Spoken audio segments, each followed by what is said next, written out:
عدوان إلا على الظالمين ونشهد أن لا إله إلا الله وحده لا شريك له ونشهد أن محمدا عبده ورسوله اللهم صل على محمد وآله كما صليت على إبراهيم وآله وبارك على محمد وآله كما باركت على إبراهيم وآله إنك حميد مجيد. Assalamu alaikum warahmatullahi wabarakatuh. Kitabu chetu Suwaru min Hayati Sahaba Almujalladu Thani, kimaanisha juzuu ya pili, tuko ukurasa wa 409. Na kitabu hichi tunatarajia kukimaliza katika ukurasa wa 441. Hebu ndio ukurasa wa 441. Na sasa tuko ukurasa wa 409. Manake tuna kurasa ngapi? 30 kama hivi na moja au 32 kumaliza kitabu hichi Kwa hivyo na kama tutakwenda hivi leo Rajabu ya ngapi au bado Rajabu nyingine? Bado hatujaingia na Rajabu Jumada. Kaandika pale Jumada gani? Jumada Thani. Al-akhir ndio mwisho. Kwa hivyo kitoka hiyo ndio inaingia Rajab. Mwezi ngapi hapo kaandika? 26. Kwa hivyo wiki hii tutakuwa tumemaliza. Tutaingia wiki ijayo, tutaingia kwenye leo Jumapili Jumatatu, Jumanne, Jumatano, Alhamisi. Ndio. Ijumaa tutakuwa tunatarajia kuwa kwenye Rajab Ijumaa, Jumamosi, Jumapili itakuwa tuko kwenye Rajab. Sasa tukaenda na Rajab hivyo tena Shaabani, kawaida sisi tunapumzisha darasa ili tupate nguvu ya mwezi wa Ramadhani. Kwa hivyo sijui katika mwezi wa Rajab kama tutamaliza hizo kurasa zilizobaki au tutakuja kumalizia Ramadhani, tutatizama itakavyokwenda Tunde. Leo tuna Al-Miqdad ibn Amri au pia anaitwa Miqdad bin Aswad, utaona huko mbele. Huyu naye ni sahaba. Inna Allah azza wa jalla amarani, hakika Mwenyezi Mungu mtukufu ameniamrisha bihubbi arba'atin, kuwapenda watu wanne. Wa akhbarani, na akanipa habari, annahu, kwamba yeye Mwenyezi Mungu yuhibbuhum, pia anawapenda hao watu wanne. Wa kwanza ni Ali bin Abi Talib bila shaka, wal Miqdad, na Miqdad bin Amr ndio huyu tunayesoma habari zake, wa Abu Dharr, na Abu Dharr al-Ghifari, wa Salman al-Farisi, na Salman al-Farisi. Haya maneno ni hadithu sharif, maneno ya Mtume Muhammad sallallahu alaihi wasallam. Mtume sallallahu amenukuliwa akisema kuwa hakika Mwenyezi Mungu mtukufu ameniamrisha niwapende watu wanne, na akanipa habari kwamba na yeye watu wanne hao pia anawapenda Mwenyezi Mungu. Nani? Ali bin Abi Talib, Miqdad bin Amr, Abu Dharr al-Ghifari na Salman al-Farisi. Ndio nimekwambieni kwamba tukisoma maisha haya masahaba tutakutana na mambo mengi ndani humu, mengine yatapingana na mawazo yaliyotulea muda mrefu. Ukiwauliza watu wengi Waislamu, masahaba watukufu bora unaowajua wewe nani, hata kutajia makhalifa wanne, Abu Bakar, Umar, Uthman, alafu atamtaja na Ali. Lakini ukija kusoma maisha ya masahaba unakutana na vielelezo chungu nzima vinavyoonyesha ubora wa baadhi yao, ambao wengine hata hatuwataji sisi katika maisha yetu yote, mpaka unakufa hujataja jina la huyo sahaba. Kama huyu Miqdad bin Amr ndio kabisa, kama vile hazungumzwi kabisa. Ndio maana tukachagua kufundisha hii Suwaru min Hayati Sahaba, ili angalau kidogo Waislamu tuwe na mwamko wa ziada katika kuwafahamu wale masahaba. Asaba Amr ibn Thalaba daman fi qaumihi, alikuwa bwana mmoja anaitwa Amr ibn Thalaba damu katika watu wake. Kuikwa damu manake alimwaga damu, ingawa hakukusudia kuua, lakini nafikiri hasira na majaziba akamchukulia akaua, akamwaga damu katika watu wake. Yani aliua huyu mtu mmoja anaitwa Amr ibn Thalaba. Asaba Amr, chini na pamoja akasema asaba daman qatala qatilan, kamuua mtu. Ndio manake kaikwa damu, kamwaga damu ya mtu. Mtu mmoja anaitwa Amr ibn Thalaba kaua mtu mwingine, daman fi qaumihi, katika jamii ya watu wake. Fakana la budda lahu an yughadira mawatin qabilati, ikawa hapana budi kwake ahame maeneo ya kabila lake, kwa sababu una watu hawatomwachia, watamuua. Akakimbia, ambao eneo lenyewe linaitwa Buhara, hilo eneo alilokimbia. Au yuaridha nafsahu lithari, au aipeleke mwenyewe nafsi yake kulipizwa kisasi. Hawezi kukubali, kwa hivyo akatoroka, kaua, halafu akakimbia. Huyu Amr ibn nani? Ibn Thalaba. Ndio kisa kinavyoanza. Faathara alula ala thaniyati, akalipenda la mwanzo lile la kukimbia kuliko hili la pili la kujipeleka, naye akahukumiwe. Na bila shaka mtu yoyote akishaua atapenda kujikamatisha, atatafuta namna ya kutoroka isalimishe nafsi yake. Wawalla, akakimbia hariban, mbio, au akageuka anatimka, ila Hadhramaut, akaelekea sehemu inaitwa Hadhramaut, ni Yemen ya kusini, maarufu sana. Ndio wanakotoka watu tunaowaita washihiri, ingawa hilo ni jina tu limewasibu, kwa sababu shihiri ni eneo moja tu, sehemu ndogo tu ya Yemen ya kusini inaitwa shihiri. Basi tena kila aliyetoka huko anaitwa mshihiri, lakini si lazima wote waliotoka Yemen ya kusini wawe washihiri, kama ilivyokuwa kila aliyetoka Omani huku kwetu aliitwa manga wana makabila yao hao, lakini tu wamesukumiwa ile jina la umanga tena likawakaa. Sasa akakimbilia Hadhramaut, watakadha li nafsihi fiha muqaman, na akajitengenezea mwenyewe katika hiyo Hadhramaut makazi, akaamua kufanya makazi yake katika nchi ya Yemen, Hadhramaut. Thumma malabitha, kisha kuchukua muda mrefu huko Hadhramaut, antazawaja, akaoa min ahli Hadhramaut, katika watu huko kwa Hadhramaut.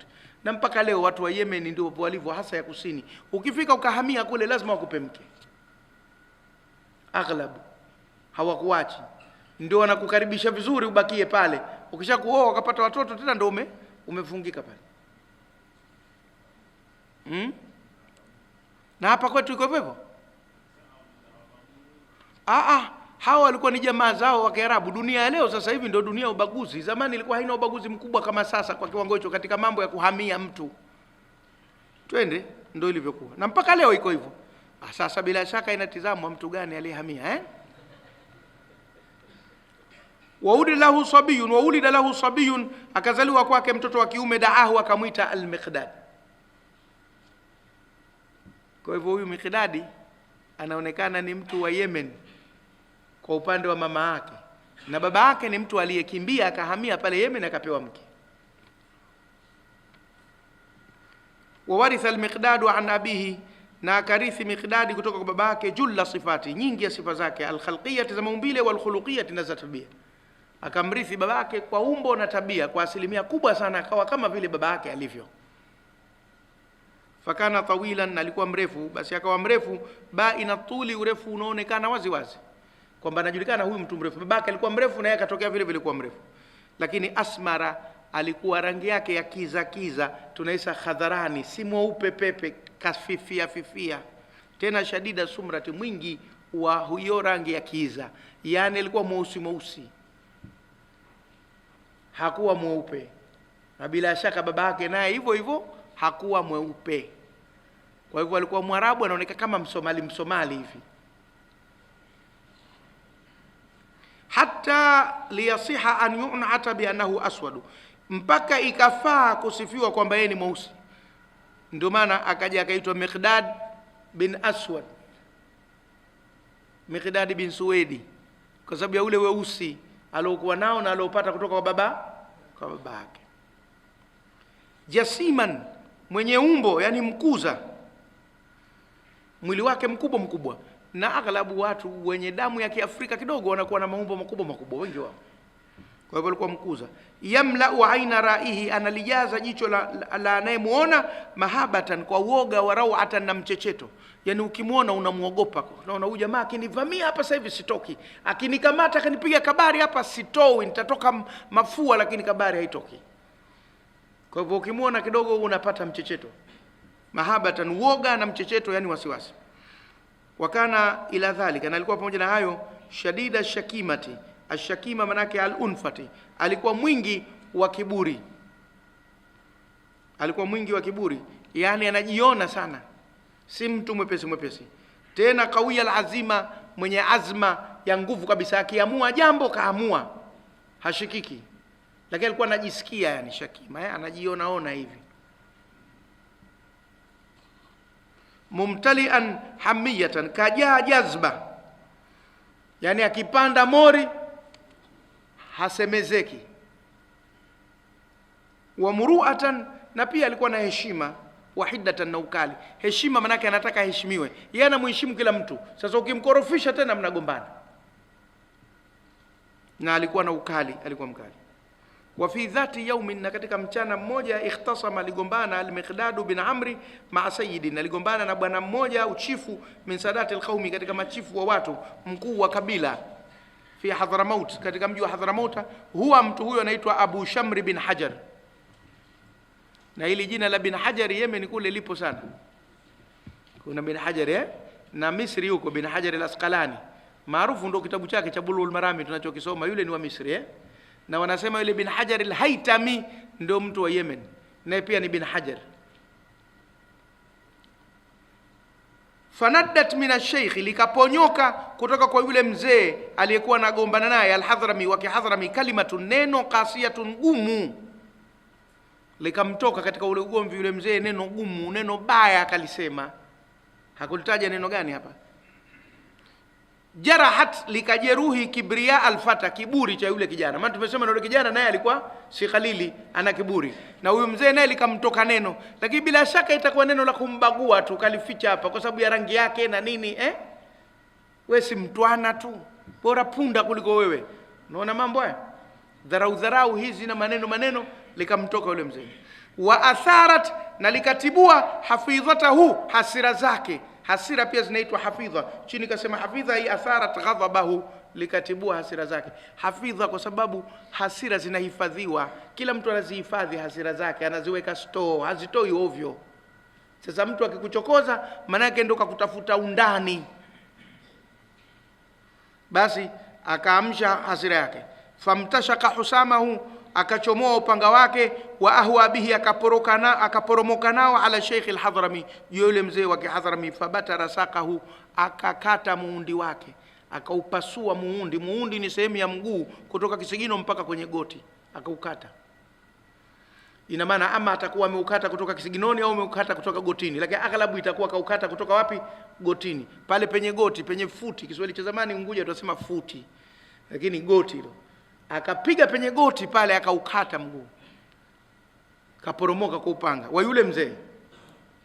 Unaona Waarabu walipokuwa, na hasa wanapokosa Uislamu, wanakuwa ni watu wa mauaji na kupigana kila wakati.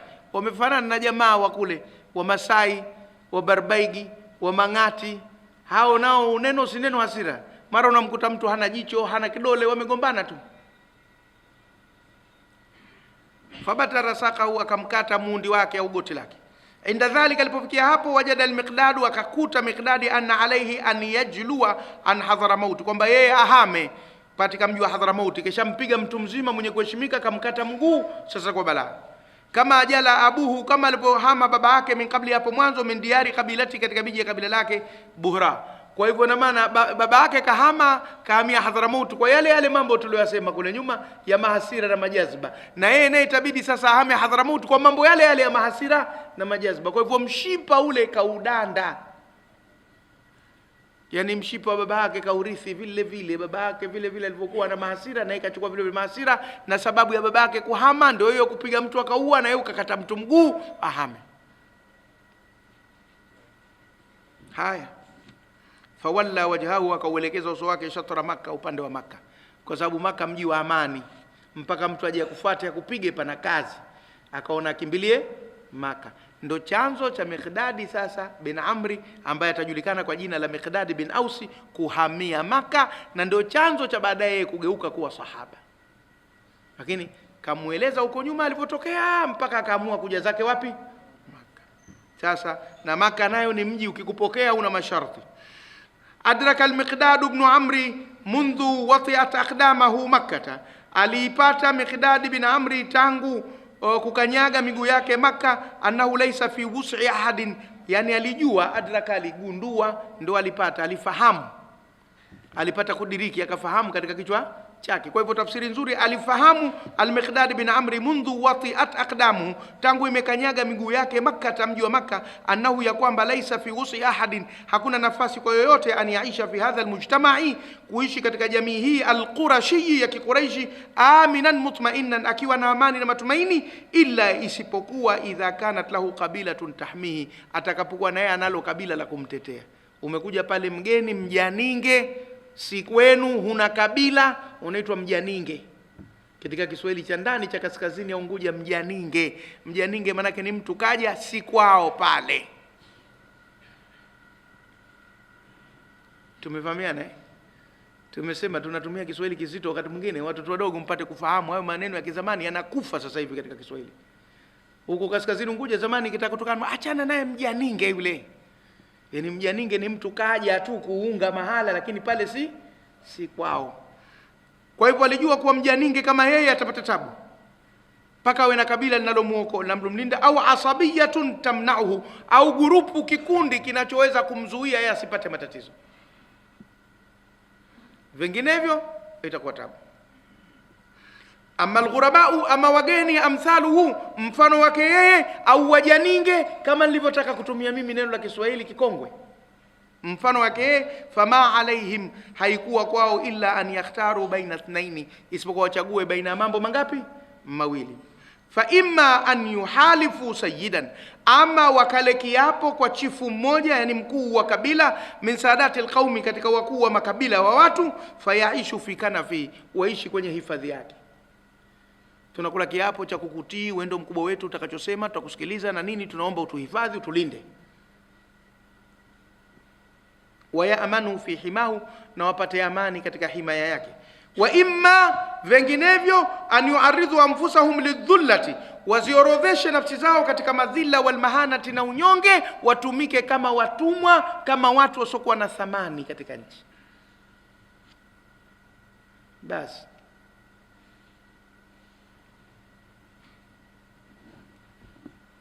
fahalafa, yeye akaamua kwenda kula kiapo sayyidan, kwa chifu min sadati Quraish, katika machifu wa Makuraishi. Huwa chifu huyo jina lake al-Aswad ibn Abdi Yaghuth az-Zuhri. Jina lake Aswad ibn Abdi Yaghuth. Abdi Yaghuth manake mtumwa wa muokozi au mtumwa wa mulokozi. Kule bara kuna kitu kinaitwa mulokozi, iko hiyo kabila, na yako mashairi diwani ya mulokozi ukisoma katika Kiswahili.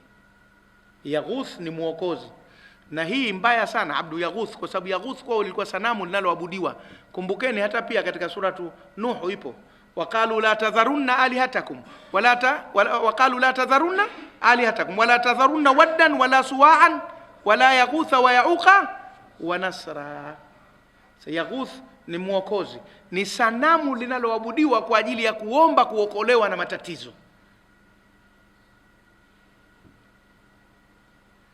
Huwa al-Aswad ibn Abdi Yaghuth az-Zuhri, kabila lake Bani Zuhri, ambayo hii Zuhri tena inarudi upande wa mama yake Mtume sallallahu alaihi wasallam, min sadafati Aminata, inarudi katika kabila hiyo. Lakini al-Aswad ibn Abdi Yaghuth, lakini Aswad ibn Abdi Yaghuth ma labitha, hakuchukua muda, an raa fil fata al-Hadrami, akagundua kwa kijana yule wa Kihadhramauti, yani wa Yemen ya kusini, min simati rujulati, katika sifa za ujana dume. Akamuona huyu anazo sifa za ujana dume, yani mwanamume barabara huyu wa kumtegemea katika kazi, katika mambo mbali. Japokuwa hapa kaja anaomba kuhifadhiwa na nini, lakini pia ana faida zake. Bora nimpe nguvu kubwa zaidi kuliko hii ya kumpa amani tu, katika nimuingize katika ukoo wangu, nitafaidika zaidi. Kamuona hivyo. Wa shamaili, na sifa almuruati, za heshima, akaziona kwake sifa za heshima. Wa hasaili shajaati, na mambo ya ushujaa. Wa najdati, na uokozi, anaweza akawa shujaa na kujitolea kuokoa pahala penye matatizo. Na ndio kawaida watu wakali na nini wanakuwa pia mashujaa. Ma malaa qalbahu, jambo ambalo lilijaza moyo wake, hubban lahu, mapenzi kwake, akampenda sana. Fa akhadhahu min yadihi, akamshika kwa mkono wake. Wa madha bihi ila majalisi Quraish, akenda naye kwenye vikao vya Quraish, inda al-Ka'bati, pale penye al-Kaaba, na mara nyingi inakuwa ni darun nadwa. Kuna kikao maalum wanakaa Quraish, wanakutana wakubwa watupu pale penye al-Kaaba. Akenda, falamma waqafa alaihim, aliposimama mbele yao, alana, alitangaza, tabanihi lahu, kumfanya mwanawe, kumjenga kwamba huyu ni mwanangu. Na ilikuwepo zamani hiyo mila, unakwenda unasema, jamani nakushuhudisheni nyote kuanzia leo huyu ni mtoto wangu, ananirithi na mrithi sawa sawa na yule wa damu yangu, kwa nguvu ya al-Kaaba hii. Anageuka mwanawe, wazungu wanaita adopted son. Wazungu mpaka leo wanayo sheria hiyo. Wanafanya sheria, unachukua mtoto unalea, alafu unamfanya wako kisheria, mpaka majina yake yanakuwa yanafuata na majina yako, kila kitu anakuwa wako. Ipo, sisi bado unaendelea kumlea tu, kwa wake ni ule ule. Na ndio maana wakati mwingine mnaona wanakuja wazungu wanatembea wawili, mwanamke na mwanamume, alafu wana mtoto wamembeba, ukimtizama yule mtoto na wale walivyo hawafanani hata kidogo. mwingine unamuona kama Mchina, mwingine kama Mwafrika, mwingine kama Muhindi, alafu wale wasema huyu mtoto wao kwa vipi? Kumbe wamemnunua au wamemadopt, anakuwa adopted son, mtoto wa kutengenezewa tu kisheria, si wao asili, lakini wao wanamweka kwa ndo mtoto wao kwa mujibu wa sheria zote. Sisi kwetu haipo hiyo adopted son. Makafiri walikuwa nayo mwanzoni, Uislamu pia umeifuta. Haikubaliani na dini. Mlee, mtendee wema, lakini nasaba itarudi kule kule kwa watu wa asili yake. Ndio hiyo tabanihi, kumjenga lahu kwake. Wakala, akasema ishhadu, shuhudieni, ya maashara Quraish, enyi makumi ya Makuraishi, anna hadha ibni, kwamba huyu ni mwanangu kuanzia leo, arithuhu, namrithi ikiwa atakufa, wa yarithuni, na anarithi mimi ikiwa nitakufa. Hiyo ndio tabani. Fa atlaqa alayhi nasu, wakaanza kumuita watu mundu dhalika al-yawm, tangu siku ile, isma, jina al-Miqdad bin al-Ausi. Miqdad bin Ausi, sio tena Miqdad bin Amri, lile jina la babake, kwa sababu huyu kisha mtangaza kwa mwanawe, kwa mujibu wa desturi za Makuraishi atakuwa mwanawe, kwa hivyo ataitwa Miqdad bin Aus. Tumefahamiana? Haya ndio ninasema, kama hujasoma historia za masahaba mambo mengi unakuwa hujui. Kwa hiyo kwa nini ameitwa al-Aswad, Miqdad bin Aswad, au Miqdad bin Ausi? Aswad bwana, Miqdad bin Aswad, akaitwa Miqdad bin Aswad badala ya Miqdad bin Amri, Aswad. Asanteni. Wa ala raghmi, na pamoja, min anna al-islam, kwamba Uislamu kad abtala tabanni, ulikuja ukabatilisha utengenezaji wa watoto namna hii, fi mabadu, hapo baadaye, faqad dhalla aktharu nasi, waliendelea watu wengi, yunaduna hu kadhalika, wanamuita hivyo Miqdad bin Aswad, Miqdad bin Suwedi, hivyo miaka mingi baadaye. Japokuwa Uislamu ulishafuta utaratibu, lakini hili jina likaendelea kumselelea kuliko lile Miqdad bin nani, bin Amri, akawa Miqdad bin Aswad ndio jina lilokuwa maarufu kwake. Likathrati, kwa wingi, ma taraddada hadha alismu, kuingia na kutoka kwa jina hili, ala alsinatim, katika ndimi zao, wa farti, na kupitiliza, ma tadawalu, waliopokezana nayo, bainahum, baina yao, kila mmoja akazoea kumwita hivyo, ikawa taabu kumbadilisha jina. Na sisi natukuta Waislamu kwamba wakati mwingine mtu anaslimu, lakini kabla ya kuslimu pia alikuwa maarufu ndani ya jamii hii ya Kiislamu. Kwa hivyo hata akipewa lile jina la Kiislamu halikamata, likamata lile lake la asili, tofauti na kama kaja akahamia tu hajawa maarufu alafu akaslimu, lile analopewa la Uislamu linakamata. Lakini kama alikuwemo ndani ya jamii ile miaka na miaka kwa jina lake la dini nyingine, basi hata akislimu anabaki vile katika jina lake lile kwa mazoea, ingawa humu kwenye vyeti, kwenye document kishabadilisha jina, lakini mazoea anaendelea kumuita vile. Basi na huyu mazoea akaendelea kumuita Miqdad ibn al-Aswad.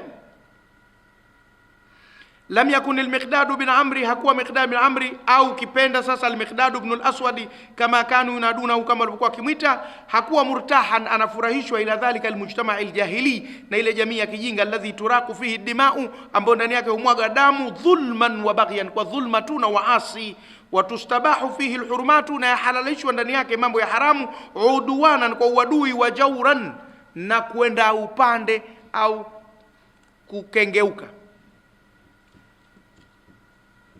Wa minha jair, na ziko nyingine zilizo kengeuka kutoka kwenye mstari. Wa yastadhillu fihi alqawiyyu dhaifa, na namdhalilisha ndani ya jamii hiyo mwenye nguvu mtu dhaifu. Watasuduhu alasabatu watasuduhu alasabiyatu, na inatawaliwa na ukabila, alamia, usio na macho. Ukabila usio na macho, ukabila usio na macho, mtu anamtetea mtu wa kabila lake hata kama hafanyi vizuri, na anamponda wa kabila lisilokuwa lake hata kama anafanya vizuri. Inakuwa ushabiki tu, kama unapotokea ushabiki wa michezo huku kwetu ule wa Simba na Yanga.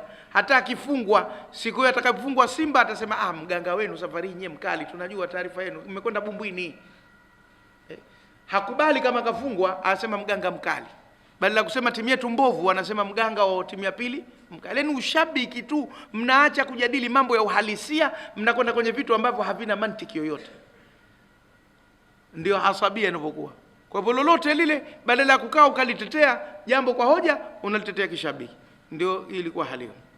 Fahuwa, basi yeye, ala raghmi min anna sayyidan, kwamba kuna chifu min sadati al-arabi, katika machifu wa Arabu, katabannahu, amemtengeneza kuwa mwanawe, mayazalu fi nadhari al-qaumi, anaendelea katika mtazamo watu wale, sharidan taridan, amefukuzwa mtoro, la yastati'u an yusira, hawezi kutengeneza ukwe, li ayi minhum, kwa yoyote katika wao.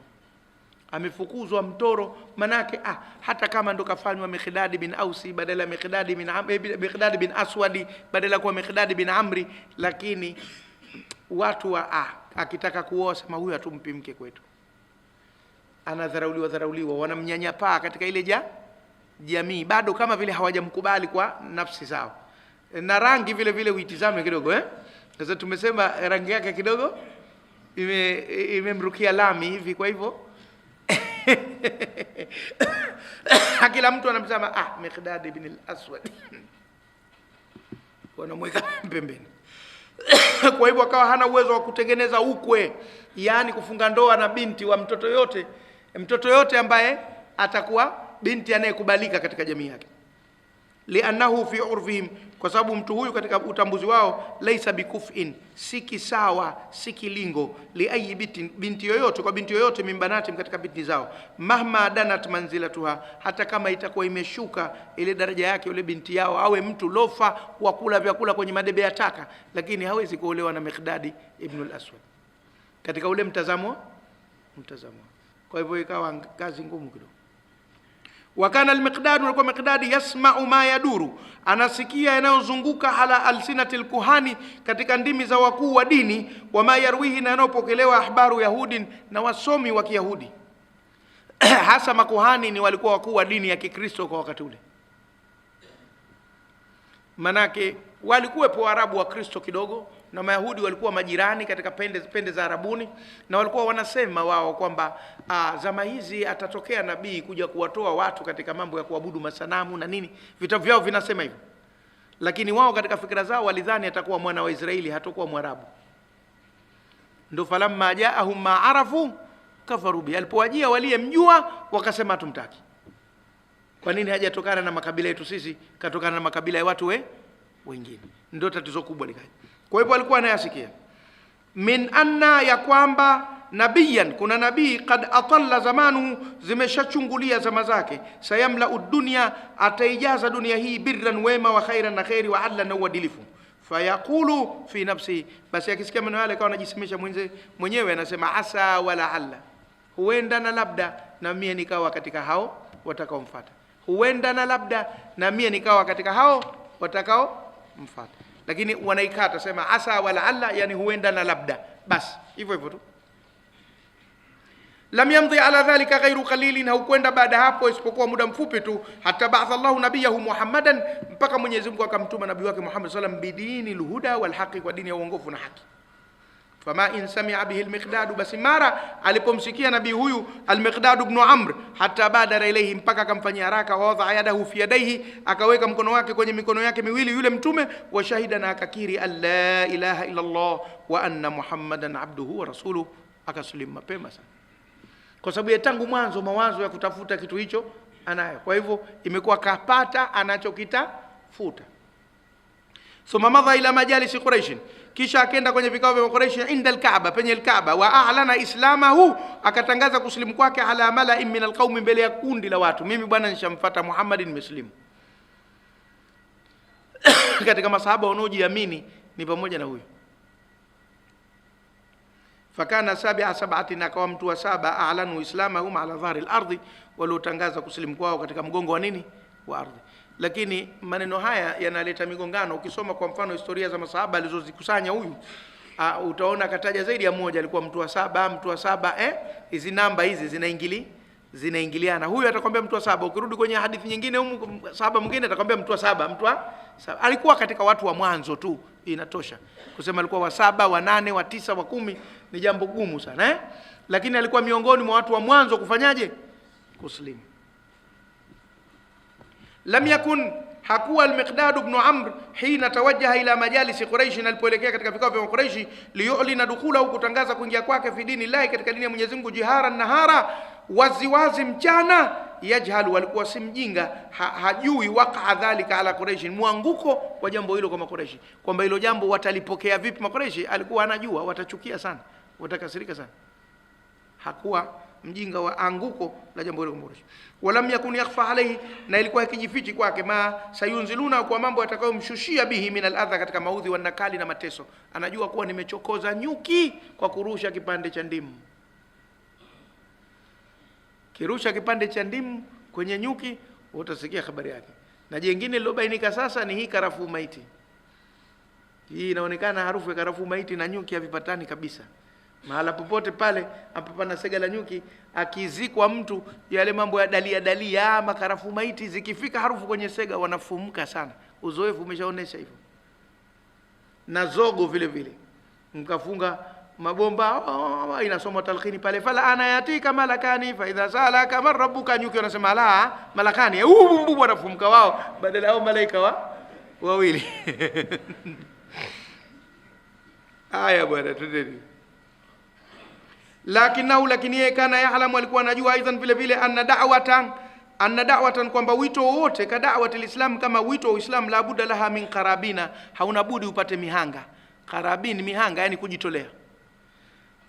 idh qarraba qurbanan fatuqbila min ahadihima wa lam yutaqabbal min al-akhar. Qurban kwa Kiarabu maana yake ni kitu unachokitoa kwa ajili ya Mwenyezi Mungu Subhanahu wa Ta'ala, hata kama ni kumwaga damu. Na kwa Kihindi vile vile qurban maana yake ni muhanga. Ilikuja ile nyimbo kurbani kurbani, Allah ke pyare kurbani muhanga ni neno moja ile kurbani kwa Kiarabu, kwa Kiisraeli, kwa Kiurdu, kwa Kiiran, Kipashian. Kurbani maana yake ni muhanga, sacrifice, kujitolea, ndio muradi wake. Faazama ala an yakuna ahada shuhadaiha, basi akafunga nia, akaazimia kwamba atakuwa mmoja wa mashahidi wake wa dhahaya na mihanga yake. Pote ile mbali mimi najitolea, na kama wataniua itakuwa mimi ni qurban, nimejitoa kwa ajili ya Allah. Sabbat Quraishun, walimimina makuraishi ala al-Miqdad bin Ausi min batshiha, katika Miqdad bin Amri kama anapomsema, min batshiha, katika utemi wake, wanakali ana mateso yake, ma yuzalzilu aljibal, kitu ambacho kingetikisa majabali. Walimwagia, fasabba alaihim rabbuka sauta adhab, walimwaga juu yake katika utemi wao na mateso yao, ma, kitu ambacho yuzalzilu aljibal, kinatetemesha majabali. Walimtia kishindo, hata kama jabali lingetiwa kishindo hicho lingetetemeka. Falam yatazaza, yeye hakutetereka. Walam yatadhadha, wala hakutetereka. Hii tazaza na tadhadha yote ni maneno mawili yana maana moja, katika lafzi mbili tofauti, lakini pia unaweza ukatofautisha kidogo, moja ukalipa uzito kuliko jingine. Hakutetereka wala hakuingia kizaazaa, hakuingia tafrani, hakupaniki. Wama kana yaziduhu aladhabu, na ilikuwa ikimuongezea adhabu, illa salabatan, isipokuwa ugumu fi dini. Kila kiteswa yeye anazidi kuwa sugu katika lile jambo. Anasema ndiseni, lakini mimi siachi, ndio msimamo wangu, ndio huo. Warusukha, na kujikita, kuzama mno fi imani, katika imani yake, wa yaqini, na hakika yake ya vile anavyoamini. Sahaba kama sisi hapa, ukiteswa ndo unalainika. Wao wakiteswa ndo wanazidi kuwa masugu, wanazidi kuwa wagumu. Kila ukimtesa sema ndo unanishindilia katika imani, nimalize, pepo iko mbele yangu, mimi sitaki mchezo, mechoka na ukafiri wenu. Uislamu umetoka mbali bwana, na watu wamejitolea kwa kweli. Sisi hapa leo tunaufanyia mchezo, tunagombana wenyewe kwa wenyewe, tunaitana wenyewe kwa wenyewe makafiri, hatusaidiani, hatufundishani, watu wana kiburi, vurugu. Inasikitisha kweli. Halafu siku ya kiyama sasa tukijipendekeza kwa masahaba, wanafikiri watakubali? Yani mtoke pale kundi Miqdad bin Amri tumekuja sisi, tulitoka pale msikiti wa Mchangani. Mlifanya nini? Ilikuwa kazi yetu kusoma Maulidi mfungo 6 na kula halua, na ilikuwa hivi. Mnataja mambo yale ya mbwembwe na sherehe tu. Ambaye mnakuja kufanya nini kwangu mimi? Mnajua historia yangu mimi? Sasa sisi katika haya yaliokuwa kwetu, angalau ya kusoma, ya kusomesha, ya kuchangia, ya kusaidia, ya kukanya madhambi, ya kuongoza mema, tufanye yale ambayo yamo ndani ya wasaa wetu. Angalau wakituuliza tuseme tulifanya hivi na hivi na hivi, ndio kwa mazingira yetu Uislamu ulivyokuwa. Sasa hapa kidogo ndo pana taabu. Haya. Walamma adhina ar-rasulu, na alipotoa ruhusa, alipotoa idhni Mtume salawatullahi wasalamu alayhi li ashabi, kwa masahaba zake, bilhijrati, kuhama ila almadina, kuhamia Madina. Abat quraishun ala almiqdad bin amri, waligoma makuraishi kwa Miqdad bin amri an yughadira sijnaha alkabira, ahame jela lake kubwa. Wanajita jela kubwa ni kwenye mateso ya ule mji, hawakutaka aondoke, maana lile ndio jela kubwa lile, anakwenda huku na huku lakini anateseka. Faqad kana hiqduha, kwani ilikuwa chuki yake alayhi juu ya Miqdadi, yatakafau ma tahaddihi la, inafanana na changamoto anayoitoa yeye kwao, au challenge. Yani kwa sababu na yeye alikuwa mkali katika kueleza Uislamu na wao walikuwa wakali katika kumbana, kwa sababu yeye alikuwa anawaambia hivi, anawapasulia live bila chenga, wazi wazi. Kwa hivyo na wao wanamchukia sana. Kwa hivyo akasema ikipatikana nafasi ya kumbana huyu, wenzake wanaondoka, yeye abaki hapa hapa tumtese. Ana kilimilimi sana huyu, kama kinyonga. Na ndo kawaida ukiwa na msimamo mkali wa jambo lolote lile, na upande wa pili nao utakuwa na msimamo mkali dhidi yako. Tumefahamiana? Hata katika khairi ushakuwa na msimamo mkali dhidi ya madhambi, na wale watenda madhambi watakuwa na msimamo mkali dhidi yako. Ukiwa msimamo mkali dhidi ya makosa ya viongozi, na wale viongozi watakuwa na msimamo mkali dhidi yako. Na ole wako je upate telezo dogo tu, kiko wapi? Si alikuwa anajifanya nakosoa, alikuwa shekhe, umeona lilomkuta? Kakutikana na malaya mmoja kichochoroni, wanazungumza. Kuzungumza tu. Mimi mpaka naogopa baadhi ya wanawake nimesoma nao school, lakini wakini, Shekhe Msabaha hujambo, naogopa. Kwa sababu siwajui na wao wako katika tabia zipi. Sasa unaweza kukaa mnasalimiana kwa sababu mmesoma pamoja, akapita mtu, siku hizi simu zina kamera, akakupiga pa, alafu ikarushwa kwenye mitandao, Shekhe Msabaha akizungumza na changu doa kichochoroni, au dada poa CD. Haya, mashaka tayari zogo kwa kweli. Mungu atuepushe. Tunajitahidi kukwepa, lakini huwezi kujua nini kitatokea. Je, tumesoma na watu, tumecheza na watu, tunajuana na watu, tunajulikana. Sasa ukiwa msemaji sana, watu wanakuwinda tu katika telezo lako dogo tu kwa kutia adabu. Na huyu naye alikuwa anawindwa. Walidha, na kwa ajili hiyo, kana min awakhiril muslimina hijra, alikuwa katika watu wa mwisho wa Uislamu kuondoka.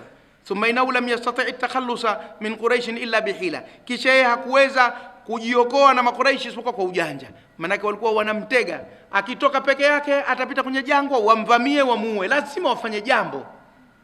Anawindwa huyu kwa sababu yeye ana mdomo sana huyu. Falamma wasala ila Madina, alipofika Madina, fariha, hakuitaja hila gani au mbinu gani kaifanya. Fariha ar-rasulu, Mtume sallallahu alayhi wasallam, bimaqdamihi, kwa kuja kwake.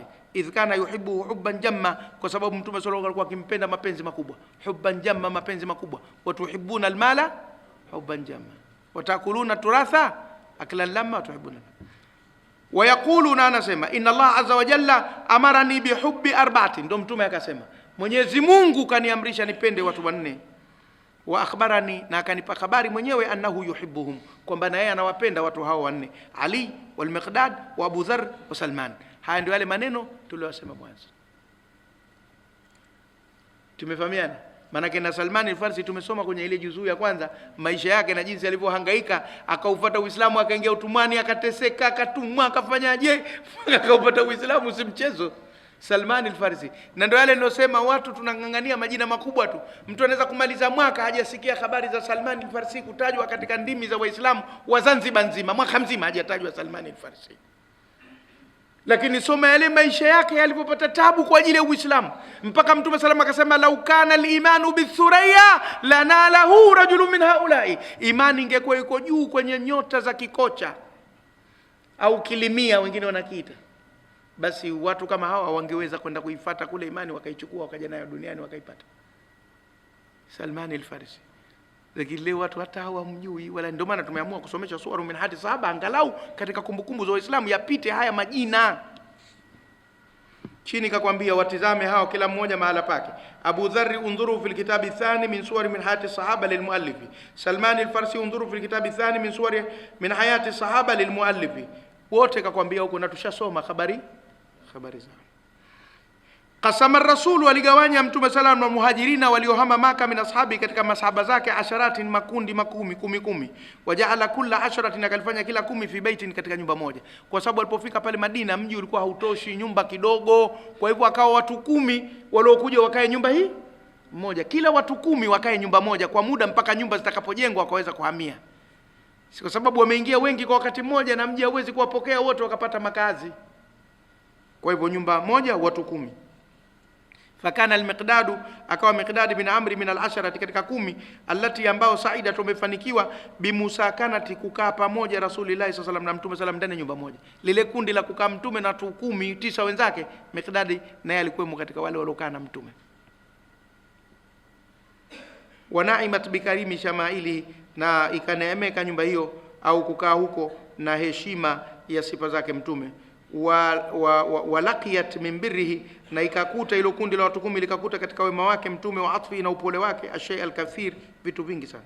Hadatha al-Miqdad qala, kasimulia Miqdad kasema, kuntu fi jumlati al-ashara, nilikuwa katika wale orodha ya 10 alladhina ikhtarahum Rasulullah, alowachagua Mtume sallam liyakunu ma'ahu fi baitihi, wawe pamoja naye katika ile nyumba yake anokaa yeye katika wale watu 10. Wakanat li ali Rasulillah sallallahu alayhi wasallam 3 a'nuzin, na watu wa Mtume pale walikuwa wamewekewa mbuzi watatu. Mbuzi wangapi? Anz ni mbuzi. Yahtalibuna hawa, na wakamua, wayuwaziuna labanaha bainana na wanayasambaza maziwa baina yetu. Yani kila siku vile vibuzi vinakamuliwa maziwa, tunaletewa, tunakunywa sisi tunokaa katika nyumba ya Mtume. Wa kunna narfa'u li Rasulillah sallam nasibahu, na Mtume sallam tulikuwa tunamwekea fungu lake na sie fungu letu watu 10 la maziwa. Unajua ile hijra imewakausha sana, wametembea kwa miguu kilomita zaidi ya 360 kwa miguu jangwani, njaa, shida, kujificha mpaka mtu afike pale. Wengine ndio huyo mnyama mmoja, wako watu watatu wapokezane, ndio kama kutembea kwa miguu. Kwa hivyo kufika pale Maka ilikuwa wapate maziwa kwanza mfululizo ili kurudisha nini? Afya zao zile, na kuijenga mili. Wa fi dhati lailatin, na katika usiku mmoja, jitu ana, nilikuja mimi, wa sahibani li, na rafiki zangu wawili, wakana katika wale watu 10, wakana aljuu qad nahakana, na njaa ilikuwa imetumaliza kweli, imetubana, hata mpaka au shakna, tukachelea, alla nasmaa wala nubsira, tutakuwa hatusikii wala hatuoni. Yani tukapata wasiwasi, ile njaa imekuwa nyingi mpaka mtu akisema humsikii, na anaweza kuja kukusalimia Sheikh Msaba hivi humuoni, kama vile macho yako yana maruerue. Kwa ile njaa imetupiga, njaa ikawa hatuwezi kusikia kinachosemekana wala hatuwezi kuona kinachoonekana, kali na njaa za jangwani huko hatari. Amma sahibaya, ama wale wenzangu, faqad shariba nasibahuma wa nama, walikunywa lile fungu lao la maziwa wakalala. Wama ana falam yakfini ma sharibtu, mie haja nitosha lile kunywa lile fungu langu, ngapiga kaliona kidogo. Wabakitu khawi albatn, nikabaki tumbo tupu kama mfuko wa rambo, hamna kitu, unacheza tu. La astati'u nauma, siwezi kulala, min shiddati aljui, kwa wingi wa njaa. Na kweli njaa inarusha usingizi, ukiwa na njaa sawa sawa huwezi kulala. Faqala li ash-shaytan, akanambia shetani, nakusudia nafsi yangu ikanishawishi, madha alaika, kwani kuna ubaya gani kwako, la usharibta hadhi aljur'ata, ungekunywa gugumio hili moja, funda moja, allati rufi'at li rasulillahi, ile kwa la Mtume, kanywa yale maziwa ya Mtume kule kama hujatosheka. Shetani ananiambia hivyo, nafsi namshawishi kwamba Mtume hajaja na maziwa yake kaikuwa pale, wewe hujashiba, kanywa yale. Fa inna an-nabiy sallallahu alayhi wasallam yati ilayhi al-ansar, kwani Mtume sallam watamjia watu wa Madina, fayahduna lahu amthala, watamzawadia kama hayo, idha shaa, atakapotaka. Akiona hakuna maziwa, si atasema jamani mimi na njaa, atawaambia watu watamtafutia chochote, yule ni Mtume bwana, we kunywa. Shetani anamshawishi. Wa mazala bi, hajaniacha shetani, yughrini, ananihadaa biha, kwa kunywa maziwa, hata sharibtu, mpaka nikayanywa. Falamma sharibtu, alipokusha kuyanywa, jaani shaytanu, akanijia tena shetani, yunadimuni, ananijutisha, ananilaumu, ala mafaaltu, nilofanya. Wayakulu, anasema, madha sanata binafsika, ndio umejifanyia nini sasa nafsi yako, ushakunywa maziwa ya Mtume, haya leo subiri kitakachotokea. Huyo shetani tena ananiambia hivi, kule kanishawishi ninywe, huko ananilaumu. Alana yaji'u Muhammadun, sasa hivi atakuja Muhammad, fala yajidu sharabahu, hatakuta kinywaji chake hakikuti, fayad'u alayka, atakuombea laana, fatahlaka, utaangamia. Wakanat al-lailatu barida, na usiku ule ulikuwa baridi kweli, na baridi ndio mwenzake njaa.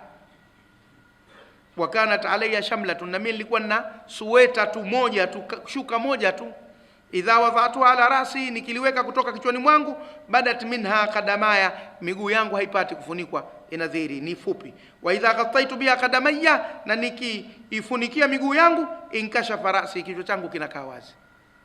Halitoshi sweta langu na baridi kwa kweli. Wa kana Rasul sallam idha jaa fi layli, na Mtume sallam kwa kirudi usiku, yusallimu tasliman, anatoa salamu, yusmi'u al-yaqdhana, ambayo anawasikilizisha walio macho tu. Yani kama kuna mtu kalala sana koroma, hasikii, hatoi salamu ya sauti kubwa, alio macho anaisikia ili aweze kuitikia, alolala asisikie, basi awe na dharura, hapigi la salamu alaykum ya kelele, assalamu alaykum. Kwa hivyo na maana alio macho utasikia, alikuwa analala hasikii. Hatari. Wala yuqidhu naima, wala hamuamshi, au salamu hiyo haimuamshi aliyelala. Fama huwa ila qalilun, basi kuchukua muda isipokuwa kidogo tu, hata jaa, mpaka kaja Mtume wa sallam akatoa salamu. Thumma salla ma sha Allah wa yusalli, kisha akasali alichopenda Mwenyezi Mungu kusali, sala ya usiku. Wanandhuru, na mimi namtizama, min tahti shamla, kutoka chini ya ile sweta, nachungulia hivi, namtizama yule anasali, akishamaliza atafanya nini, na maziwa yake ndio nishakunywa mie. Unaona, hao masahaba walikuwa kama watoto wadogo kwa Mtume sallallahu alaihi wasallam. Mambo haya wanayofanya watoto wadogo kwa baba yao nini haya bwana. Thumma tafaqada sharaba, kisha akatafuta kinywaji chake, falam yajidu, hakukikuta. Farafa yadahu, akanyanyua mkono wake. Fakultu, nikasema alana yadu alayya, no, sasa ananiombea niangamie. Fa ahlaka, nitangamia sasa hivi, ananipiga mimi sasa hapa. Lakinahu qala, lakini badala yake Mtume akasema, Allahumma at'im man at'amani wasqi man saqani, Mwenyezi Mungu mlishe aliyenilisha na umnyweshe aliyeninywesha. Fakultu fi nafsi, nikasema kwenye nafsi yangu, ana ut'imu Rasulullah wa afuzu bid'awati, basi mimi bora nimlishe Mtume sallam ili nifanikiwe kwa ile dua yake, kwa sababu Mtume akasema Mwenyezi Mungu mlishe aliyenilisha na umnyweshe aliyeninywesha. Kwa hivyo nikatafute chakula hapa chochote kile ale Mtume, ili ile dua inipate mie, nipate faida kwamba nilishwe na yule ambaye kwa sababu nimemlisha Mtume. Fatasallaltu, nkatoroka, mimakani, mahala pangu. Wa akhadtu shafrati, nikachukua kisu changu au mundu wangu, kile kisu kilichopinda mwisho. Wa qultu, nkasema azbahu lahu wahidatan min al-anuz, wacha nikachinje mmoja katika vile vibuzi tunavyokamua maziwa vile, nimchinjie. Si anataka kula wacha nikachinje wale mbuzi wa maziwa, mkachinje mmoja. Walakin ma'dhalika, waliyakun ma'dhalika ma yakun, na liwe katika hilo litakalokuwa, lakini mimi nitamchinja mbuzi mmoja, sio anataka kula Thumma madhaitu ila al-anuz, kisha nikaenda kwenye vile vibuzi. Wa akhadtu, nikaanza ajusuhunna, na wakagua, liara, nione, ayuhunna asmanu, yupi wao kanenepa, na wakagua na watizama nani kanenepa zaidi. Fa idha dhuruuhunna qad hafilat bil labani, nikashangaa naona viwele vyao, mara viwele vyao, yani zile chuchu ndio vinaitwa viwele vile. Kuna viwele na viwale na viwalo. Katika Kiswahili kuna maneno matatu watu wanayachanganya: viwele, viwale na viwalo. Haya ni maneno tofauti. Viwele ndo zile chuchu za mbuzi au ng'ombe zenye kukaa maziwa, vile ndo viwele vinaitwa, sawa? Viwale ni vile ambavyo vinapigwa kwenye ngoma ya pungwa ya mashetani, kimatu kasi, sisi watu ni vizuka, tuogopa kufa, tutatuka, vile vya kuchagawisha, vile ndo viwale. Halafu viwalo ni nguo hasa zinazopendeza. Viwele, viwale, viwalo. Wakati ndio Kiswahili tunasema sasa hivi kinapotea. Zile zenye kukamuliwa maziwa ya ng'ombe, ya ngamia, ya mbuzi, ya kondoo, sio za paka, sio za simba, sio za chui. Kwa sababu zile zinajitokeza, zinashuka kama kibakuli, alafu ndo zinashuka kwa chini yake, hazijaganda, zile zinaning'inia. Turudi kwenye mada. Hapo tumefundisha Kiswahili kidogo, watu wa taasisi watusikilize wakafanyie kazi Basi nikakuta vile viwele dhuruuhunna, fa idha mara dhuruuhunna, viwele vyao ndio zile chuchu sasa, kad hafilat bil labani, vimejaa maziwa, ala ragmi min annaha hulibna wa shikan, pamoja na kwamba hawa wameshakamuliwa hivi karibuni, tushawakamua, nikakuta tena yamejaa maziwa. Sasa huo ni muujiza anaushuhudia yeye al-Miqdad ibn al-Aswad au al-Miqdad ibn Amr kwa jina lake halisi. Fa akhadtu inaan, nikachukua chombo, wa halabtu ihdahunna, nikamkamua mmoja wao, hata mtala, mpaka kajaa chombo. wa alathu raghwatu, na juu yake pakapanda mapovu. Yale ile maziwa yalivyokuwa moto moto yakatoa kipovu juu. Thumma ataitu bihi Rasulullah, kisha ngampelekea Mtume sallam, fashariba, akanywa. Thumma nawalani, hawa ni watu wafugaji wanakunywa maziwa mabichi. Sie hatunywi maziwa mabichi, hatujazoea, mara tunasema yana kidusi mara hivi, lakini hawa ni watu wafugaji. Mtume sallam kafanya kazi ya kufuga miaka na miaka Maka kule. Hivyo wanakunywa maziwa mabichi. Thumma nawalani, kisha kanipamia tena, fasharibtu, nkanywa. Thumma nawaltuhu fashariba. Hii kasema thumma nawaltahu, sio tahu ni tuhu, yote hapo inatakiwa iwe na dhumma. Thumma nawaltuhu, kisha nkampa yeye, fashariba, akanywa, kama ilivyokuwa ya kwanza ile. Thumma ataitu bi Rasulullah fashariba, thumma nawalani fasharibtu, thumma nawaltuhu fashariba, kisha nkampa yeye, akanywa. Hapa kasema nawaltahu, lakini haki yake nawaltuhu, kisha nkampa yeye, fashariba, akanywa. Thumma nawalani, kisha kanipa mimi tena, fasharibtu, thumma dhahiktu, kisha nkacheka. Ananipa na kunywa, nampa na kunywa, hayeshi. Kule yametoka kimuujiza na huku sasa yanakwenda kimuujiza. Fadhahiktu thumma dhahiktu, kisha nkacheka. Faqala li, akanambia, innaha ihda fi'latika, akanambia hii ni katika moja ya vitendo vyako wewe ya Miqdadu, sio changu mimi. Haya yote unaona maajabu ni wewe uliyafanya, sio mimi.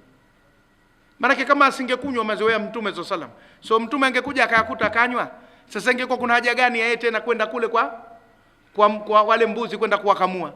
Na ingekuwa kuna haja gani tena Mwenyezi Mungu kuleta muujiza wa kujaza maziwa ya mbuzi waliokuwa shakamuliwa? Kwa hivyo akaambia, kile kitendo chako wewe ulichokifanya cha kunywa maziwa yangu ndo sababu ya haya yote kuja. Anampoza ile roho yake asihisi kafanya vibaya. Mtume sallallahu alaihi wasallam kawalea masahaba kwa mapenzi makubwa sana. Hawa ndio maana walimpenda Mtume sallallahu alaihi wasallam vibaya. Sisi hatuyawezi haya siku hizi, wakali sana kwa watu wetu, tunatamaa na nini. Faqala ina ihda fi'latika, moja katika vitendo vyako ya Miqdadu, malladhi yudhikuka, kwa hivyo nini kinachokuchekesha? Fahadathuhu bima sanatu, nikamweleza nilichokifanya. Faqala, akasema, ma kanat illa rahmatan min Allah ta'ala, ulolifanya halijawa isipokuwa rehema Mwenyezi Mungu. Lau kunta aiqadta sahibaika, kama ungekuwa umewaamsha marafiki zako wawili, fa asaba min al-labani, wakayapata maziwa haya, alladhi sharibna minhu, tulokunywa, ingekuwa vizuri sana, lakini ndio wewe hukuambia. Faqultu, nikasema, walladhi ba'athaka bilhaqqi, naapa kwa yule ambaye, nikasema naapa kwa yule ambaye kakutumia kwa haki, ma ubali, sijali, idha sharibta minhu anta, utakapokunywa wewe, wa sharibtu ana, na mimi nikanywa, min fadlatika, kutokana na makombo yako, alla yashraba ahadun, sija kanywa mwingine yote, muujiza huu iwe nimeupata mimi, sitaki au wenzangu wapate. Wewe akawa yeye hakuwatakia wale wenzake, hakuwaamsha wale, akaona amenikuta mie nimalize mie mimi. Istaqarra al-Miqdad ibn Amr fi al-Madina, alitulia Miqdad ibn Amr katika mji wa Madina. Walam yakun qad tazawaja ba'du, na alikuwa bado hajaoa. Fabainama huwa jalisun, siku moja alipokuwa kaka kitako ma Abdurrahman bin Auf, pamoja na sahaba mmoja tajiri mkubwa Abdurrahman bin Auf radhiyallahu anhuma, Mungu awaradhi watu wawili. Qala lahu Abdurrahman akamwambia jambo huyu Miqdad, akamwambia, malaka la tatazawaju ya Miqdad, una nini wewe, mbona huo Miqdad?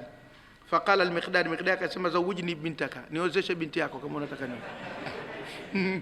Ili ni jamali, inaonekana jasiri kwa kweli, unaona uamuzi wake na majibu yake ya haraka, sababu anajua wale Waarabu wana kidogo chembe ya ubaguzi. Wao masahaba walikuwa watu wa ukweli. Kaambia, niozeshe binti yako. Faqala Abdurrahman bin Auf akasema, ibnati, binti yangu, la uzawijuka ibnati, sikuozeshi binti yangu. Wa asma'u kalimatan lam turdi, akamsikilizisha neno ambalo halijamridhisha. Ndio yale kambagua. Hawasemi tu hawa waandishi. Abraham bin Auf kamwambia neno gani, lakini kamwambia, unataka uniletee wajukuu wasiofanana na mimi? Umeona balai? Kamwambia maneno ambayo kidogo hayaridhishi, inakera kweli. Lakini unaona Mtume salamu alipokaa na Miqdad kule, kanywa maziwa, akafanyaje, lakini kamchukulia katika hali ya kawaida kabisa. Haya bwana.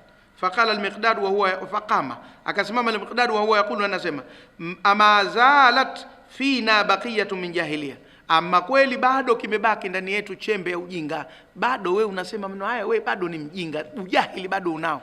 Unaona? Kwa hivyo yale maneno aliyomwambia atakuwa ni maneno mabaya, yale ya kibaguzi ndio kwambia. Lakini mwandishi kajaribu kufunga hapa, hataki kusema neno gani kalisema Abdurrahman bin Auf, lakini sisi wenye akili tushalifahamu fumbo mfumbie mjinga mwerevu ulifumbua.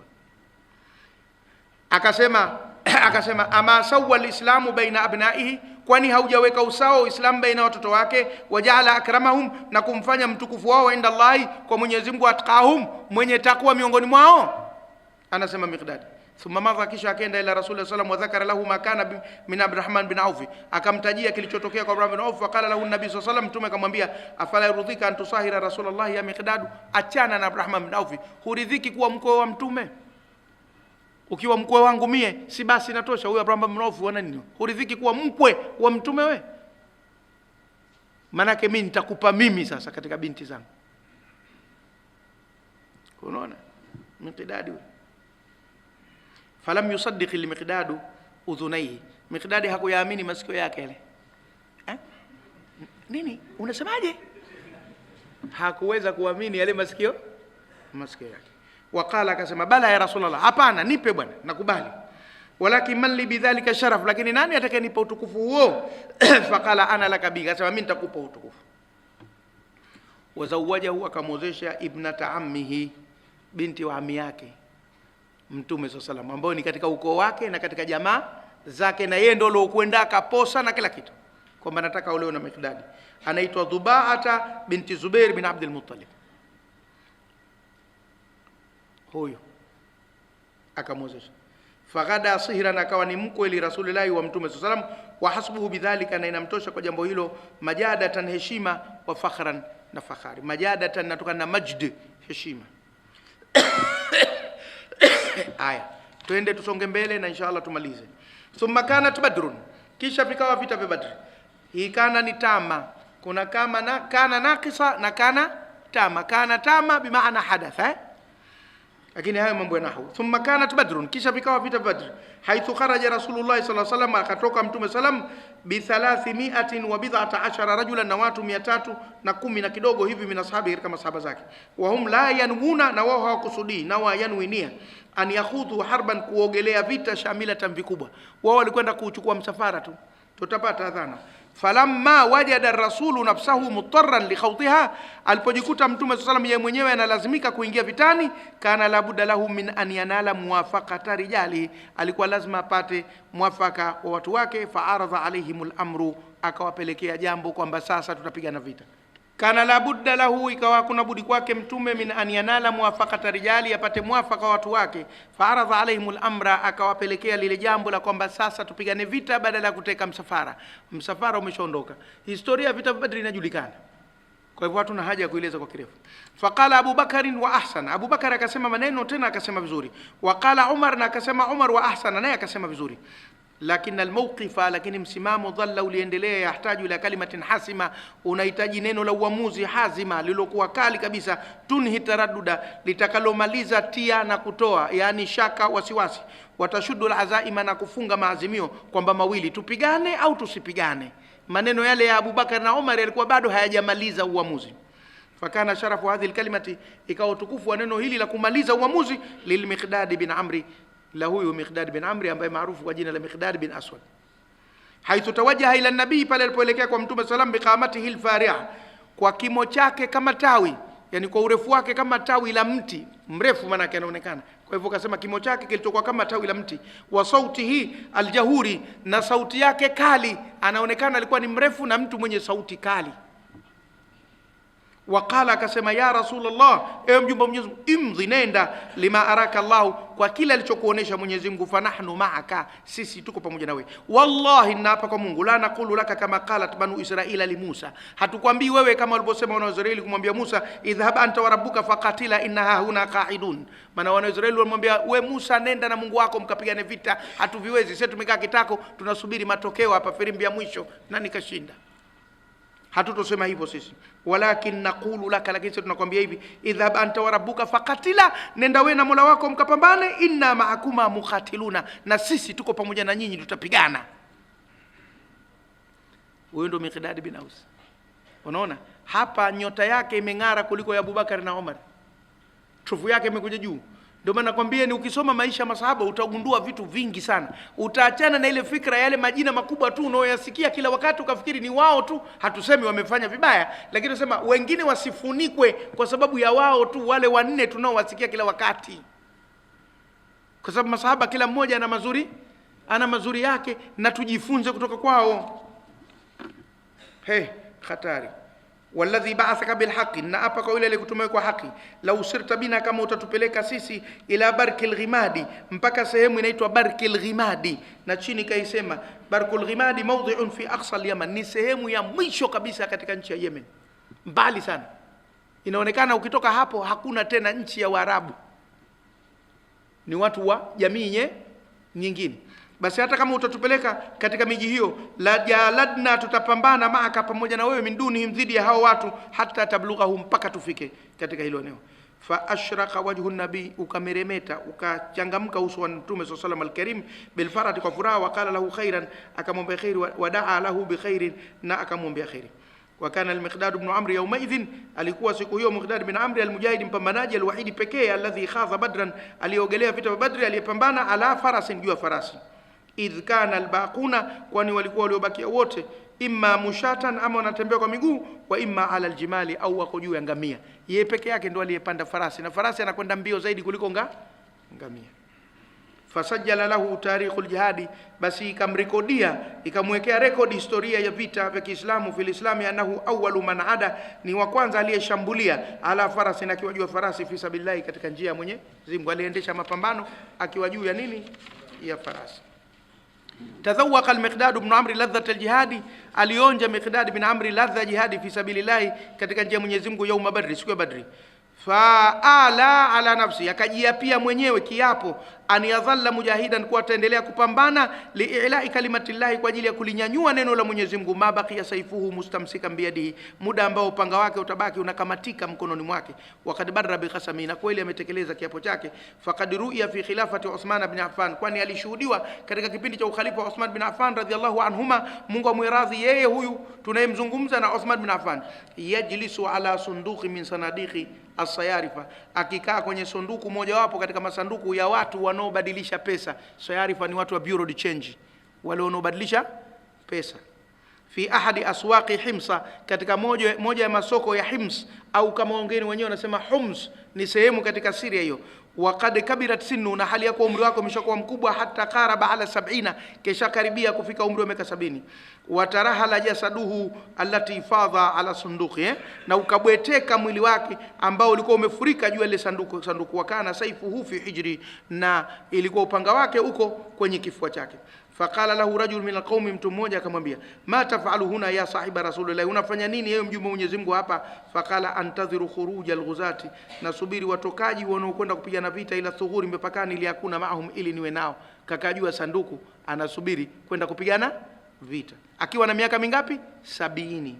Faqala lahu, akamwambia, halla utta ila baitika, kwani usingerudi nyumbani kwako? Fa inna Allah qad a'dhara ilaika, Mwenyezi Mungu kakupa udhuru, ushakuwa mkongwe, baada an balagta min as-sinni ma balagta, baada ya kufikia umri ambao umeufikia. Faqala, akasema, hayhata ya bunayya, wapi na wapi we mwanangu, laqad abat alaina suratul bu'uthi, imegoma kwetu sura hii ya kupeleka ujumbe. Yuridu suratul Anfal, anakusudia suratul Anfal, imetugomea. Alam tasma, hujasikia kaulahu ta'ala, kauli ya Mwenyezi Mungu anasema, infiru khifafan wa thiqalan, timkeni mkiwa wepesi na mkiwa wazito. Mie ni mzito sasa hivi, lakini bado natakiwa nitimke kwenda vitani. Atajidu fihi anna Allah astathnani, je, unaona ndani ya hii Mwenyezi Mungu kanivua mie kwamba nisende vitani? Asha al-Miqdad ibn Amr hatta balagha 73, aliishi huyu Miqdad bin Amr mpaka akafika mwaka 73 min umri, katika umri wake. Mujahidan, anapigana vita fi sabilillah, azifan anil imara, akiupuuza uongozi, uamiri. Kila akiambiwa wewe utakuwa kamanda anakataa, kila akiambiwa wewe utakuwa amiri hataki. Yeye kupewa kikosi akaongoza hataki, anataka asikilize amri za wakubwa, atekeleze, apigane tu. Maana akiwa kamanda sitapata kupumzika, atakaa kidogo kwenye hema hivi, aanze kutoa maelekezo, basi vita mtakwenda kupiga huko kwanza, alafu mkitoka mtaingia huko Lakini akiwa askari wa kawaida, songa mbele Miqdadi, atasonga mbele. Hataki ukamanda, anataka wewe katika askari wa kawaida, anapewa amri za kusonga mbele tu na kupigana. Sahaba huyo. walamma atahu yaqinu, na ulipomjia uhakika, yani alipokufa, alipojua na kifo. Warathu albaqiyatu, alistiriwa maana alizikwa na salio lilobaki min ashabi rasulillahi, katika masahaba mtume sallam, fi lahdihi, katika mwanandani wake. Wa hum yaquluna, na wanasema saifu min sufillahi, huu ni upanga katika mapanga Mwenyezi Mungu. Ada ila ghimdi, umerudi kwenye ala yake, unakwenda kukaa akiba. Ghimdi ni ala, na hiyo ni methali ya Kiarabu. Ada saifu ila ghimdi, upanga umerudi kwenye ala, manake sasa tena shujaa akaenda kupumzika, kafa. Baada tuli ahnain, baada urefu wa usumbufu, wa husni bala'in, na uzuri wa mtihani. Kapata mtihani kwake ukawa mzuri, na akapata usumbufu kwake ukawa mrefu. Wa sallallahu ala nabina Muhammad wa ala alihi wa sahbihi wasallim. Wassalamu alaikum wa rahmatullahi wa barakatuh.